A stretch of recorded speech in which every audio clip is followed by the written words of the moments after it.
కన్నీటిని తుడిచే చెయ్యేది మరిగే మనసే శిలగా ఓదార్పును పలికే నోరేది మనుషులకు మనసిచ్చి ఆ దేవుడు ద్రోహం చేశాడు తను మనిషై ఉడితేనే ఆ బాధలనే చవి చూస్తాడు ఈ బంధాలలో నువ్వు బందీవైతే బయటే పడవు ఇక ఏ నాటికైనా కరిగే కనులే కలగా కన్నీటిని తుడిచే చెయ్యేది మరిగే మనసే శిలగా ఓదార్పును పలికే నోరేది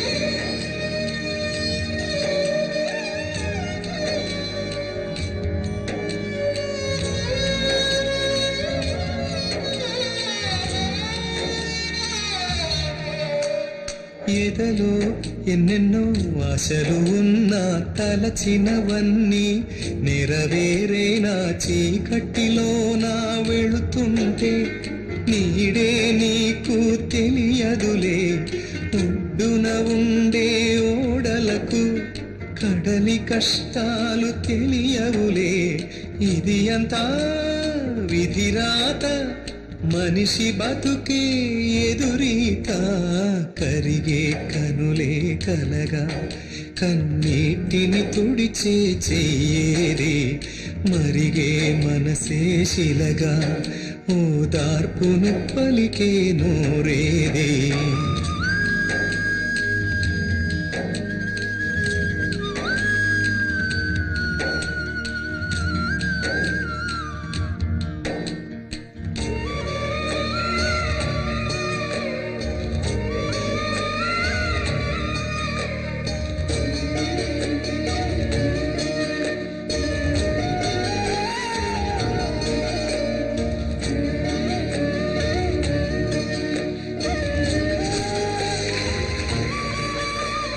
గూడే ఎలను గుబులైపోయేను గుండె ఎందుకో దిగులైపోయేను కలలో చూసిన అందాలు కనులు తెరిస్తే కనరావు మమతను మరచే మందేది లోకంలో నా కనరాదు ఇది అంతా విధిరాత మనిషి బతుకే ఎదురీత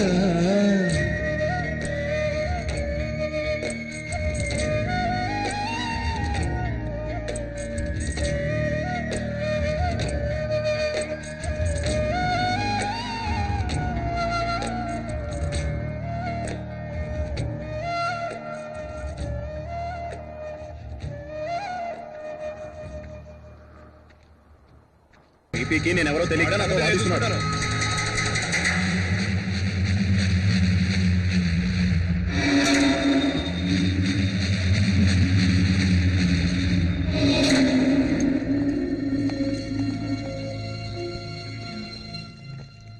ఏమైంది?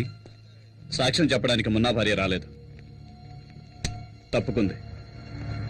కేసు నిలబడదు. కొండారెడ్డి ఎలాగైనా బయటకు వచ్చేస్తాడు.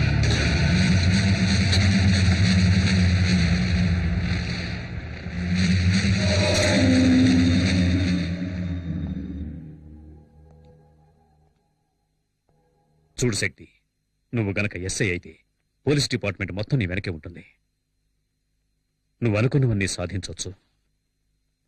కానీ అంతవరకు నీకు కావాల్సింది సేఫ్టీ ప్లేస్. అది ఈ ఊళ్ళో దొరుకుతుందన్న నమ్మకం నాకు లేదు. అందుకని నీ చెప్పేది ఏంటంటే కొన్నాళ్ళ వరకు ఈ ఊరు వదిలేసి రాజమండ్రి వెళ్ళిపో. ఏంటి ఆలోచిస్తున్నావు? మీ నాన్న అభిప్రాయం కూడా ఇదే. రమేష్ గారికి పెళ్లి చూపులు జరిగాయి. వీడు మొహం చూసి వాళ్ళు ఊరి లేక ఉత్తరం రాస్తున్నారు. వీడి టెన్షన్ అయిపోయాడు. ఏ ఆ అమ్మాయిది పక్కిల్లే కదా. వీడు నచ్చలేదని ఎంత నాజుగ్గా చెప్పారో చూడు. సరే అది వదిలే, వీడి గురించి ఇంకో మ్యాటర్ చెప్తాను విను. శక్తి దివ్యరా.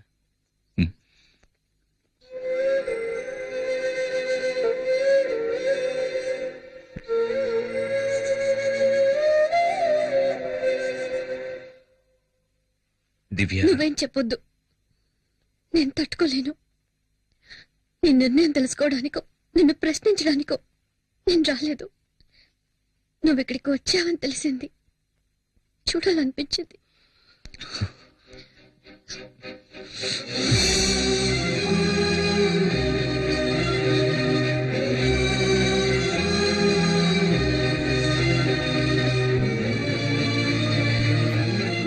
నా జీవితాన్ని నిర్ణయించడానికి మీ నాన్న గాని మా నాన్న గాని, అంతేకాదు నీకు కూడా హక్కు లేదు.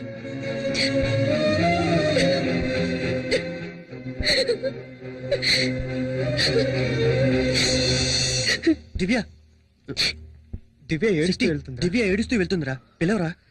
వద్దురా, వెళ్ళనివ్వు. ఇప్పుడు తనని నేను ఓదార్చానంటే ఆ తరువాత జీవితాంతం తను ఏడవడానికి నేనే కారణం అవుతాను. నా జీవితం అంతా నన్ను కాదని జరుగుతుంది. ఇది కూడా అంతే. నేను తన మంచికి ఆలోచించానని ఏదో ఒకరోజు అర్థం చేసుకుంటుంది. ఆ రోజు నన్ను క్షమిస్తుంది.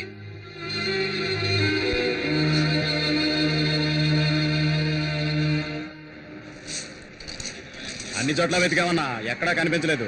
వాడు మనకు భయపడి పారిపోయి ఉంటాడు. ఇక మీద సచిన వాడు ఈ ఊళ్ళో అడుగు పెట్టలేడన్నా. ఆ పిరికి అది వదిలేద్దామన్నా. ఎవరిని వదలమంటున్నావురా? చావంటే ఏంటో తెలుసా నీకు? దాని దగ్గరికి వచ్చిన వాడినిరా నేను.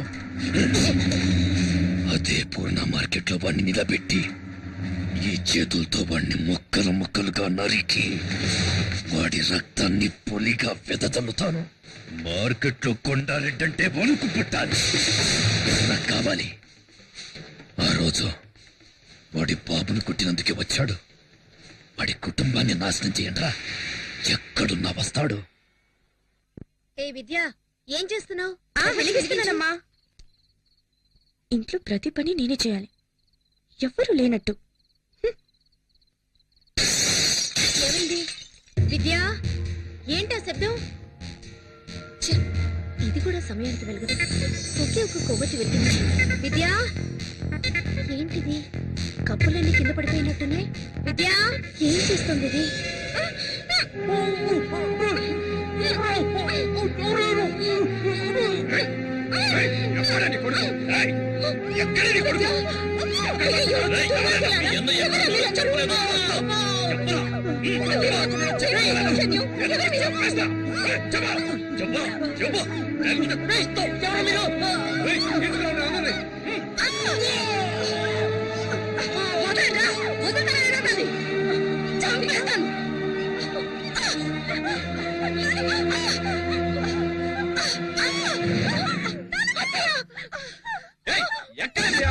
చెప్తావా లేదా?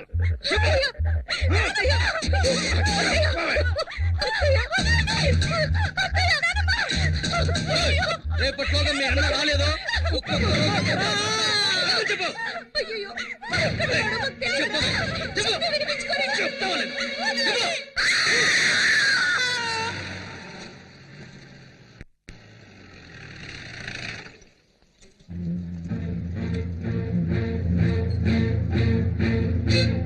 చూసారా జనార్దన్, నేను చెప్పాను కదా, ఈ ఊళ్ళో పోలీస్ కుటుంబాలకే సేఫ్టీ లేదు.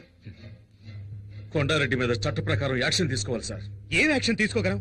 కొండారెడ్డిని ఎదిరించి ఎవరు ఏం చేయలేరు జనార్దన్. ఇన్స్పెక్టర్ కూడా ఊళ్ళో లేరు.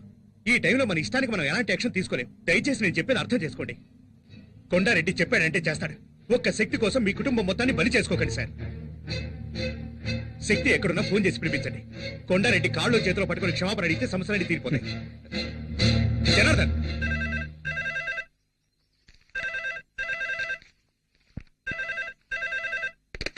హలో, చెప్పమ్మా. తిన్నానమ్మా. బాగుందమ్మా. నిన్నే కదమ్మా వెళ్ళావు. నేనేమైనా ఒంటరిగా ఉన్నానా? నాతో శక్తి ఉన్నాడు కదా. సరే, రేపు నేను స్టేషన్కి వస్తాలే. బాలు, ఆ, నేను ఒక ఫోన్ చేసి చేసుకోరా.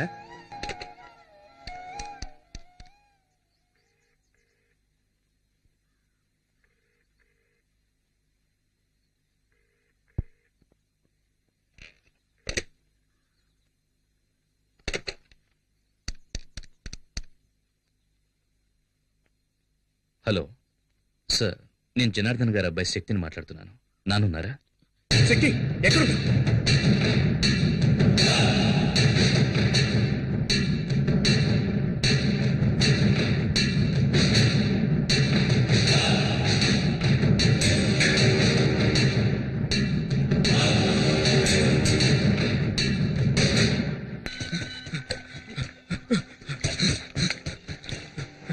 అన్నా అన్నా, ఆ శక్తిగాడు మన షిప్ యార్డ్కి వచ్చి కూర్చున్నాడు.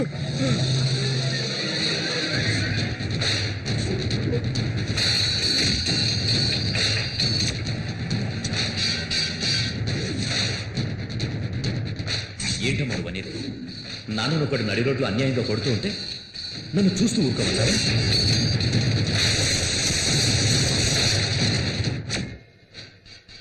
ఎందుకు ఇలాంటి పని చేశావు? ఎందుకు ఇలాంటి పని చేశావు? మిగతా ముగ్గురు భవిష్యత్తు ఆలోచించాలి. పో బయటికి.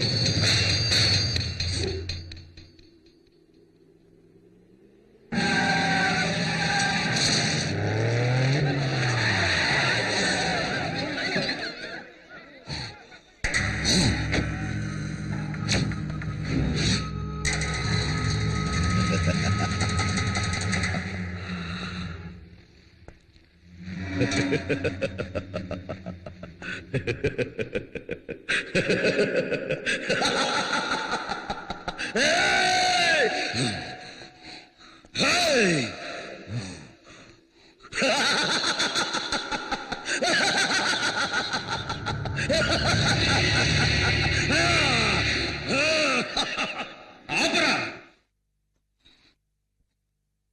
చావడానికి వచ్చాను. రా.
రాయ్ ఇంకా నా ప్రాణాలు ఎవరికి కావాలరా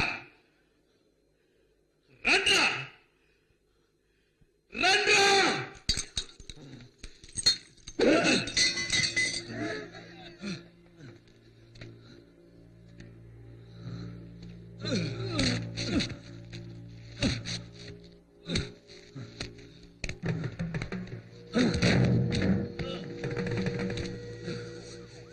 ఇంకా ఎవరికి కావాలరా నా ప్రాణాలు రండ్రా